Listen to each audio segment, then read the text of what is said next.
मजदूरी करने की मजबूरी पलायन के लिए आदिवासियों को मजबूर करती है और जब वो अपने इलाके से बाहर जाते हैं तो उनकी जान और उनके अपनों की जान भी खतरे में रहती है। ताज़ा मामला गुजरात के मोरबी का है, जहां झाबुआ जिले की नौगावा गांव की एक 7 साल की मासूम बर्बरता का शिकार हो गई। न सिर्फ उसके साथ रेप किया गया बल्कि उसकी जघन्य हत्या कर दी गई। देखिए रिपोर्ट। गुजरात के मोरबी में पुल के किनारे पड़ी इस लाश को देखिए। ये 7 साल की मासूम बालिका की लाश है जो झाबुआ जिले की रहने वाली है। इस बालिका का 18 जनवरी को अपहरण कर लिया गया था, जिसकी गुमशुदगी की रिपोर्ट मोरबी के स्थानीय थाने में दर्ज करवाई गई थी और 21 तारीख को ये लाश कचरे के ढेर के पास बरामद हुई।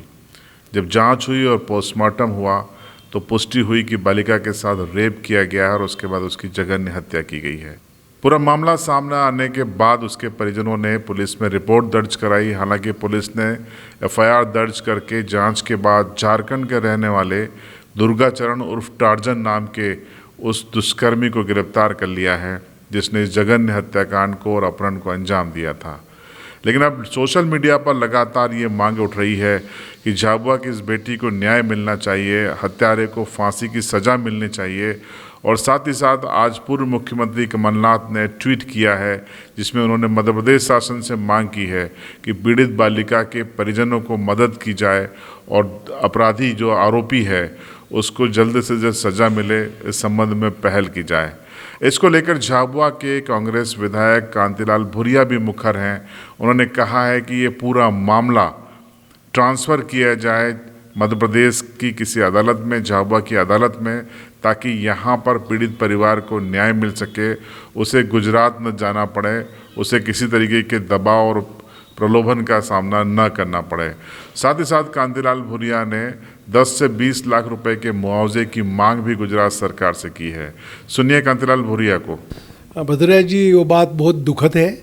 मैंने भी सुना है कि मोरबी में हमारे झाबुआ जिले के नौगावा की बिटिया थी और उसके परिवार वहाँ पे मजदूरी कर रहे हैं और वहाँ पर गुजरात के गुंडा ने उसके साथ रेप किया और उसकी हत्या कर दी। पूरे दुखद घटना घटी है, पर गुजरात सरकार अभी मौन है। उसके ऐसे गुंडे को तत्काल उसके खिलाफ कार्रवाई होना चाहिए और बेटी के जो मृतक की बेटी की जो परिवार है उनको मतलब 10 से 20 लाख रुपया उनको तत्काल मुआवजा दिया जाए, ये मेरी मांग है।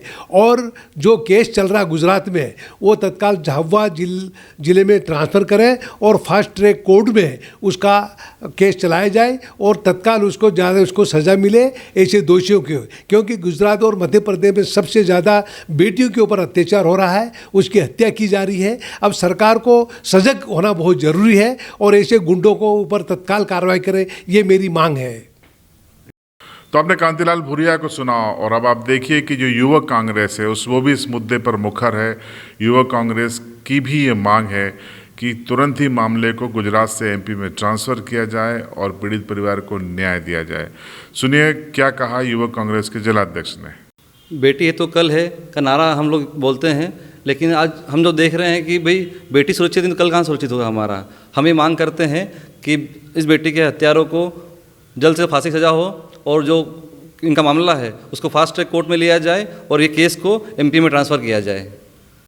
और अब आप सुनिए कि जो हिंदू युवा जनजातीय संगठन है वो भी आगे आया है। उन्होंने भी मांग की है, ज्ञापन दिया है आज कलेक्टर झाबुआ को और मांग की है कि जो दोषी हैं, इस बेटी के हत्यारे हैं जिन्होंने रेप किया है, उसको फांसी की सज़ा दी जाए और परिवार को मदद दी जाए। सुनिए क्या कहा। झाबुआ जिले के नौगांव के गांव की घटना है, जहां बालिका 6 साल की बालिका के गुजरात में काम करने गए थे मोरबी में। वहां कुछ दरिंदों के द्वारा बालिका का रेप करके वहां हत्या की गई है। तो जिसकी हमारी मांग है, जिसकी जांच करके उन दरिंदों को फांसी दी जाए और वहाँ जो गुजरात राज्य में जो केस है उसको ट्रांसफ़र करके मध्य प्रदेश सरकार को दिया जाए, ताकि बालिका को उनके परिवार को उचित न्याय मिले। बेटियों के साथ लगातार घटनाएं बढ़ती जा रही हैं। सरकारें सिर्फ बयान देकर अपना काम चला रही हैं। सबसे बड़ा सवाल ये है कि बेटी पढ़ाओ बेटी बचाओ का जो नारा है ये कागजों से ज़मीन पर कब उतरेगा और कब बेटियां इस देश में सुरक्षित होंगी।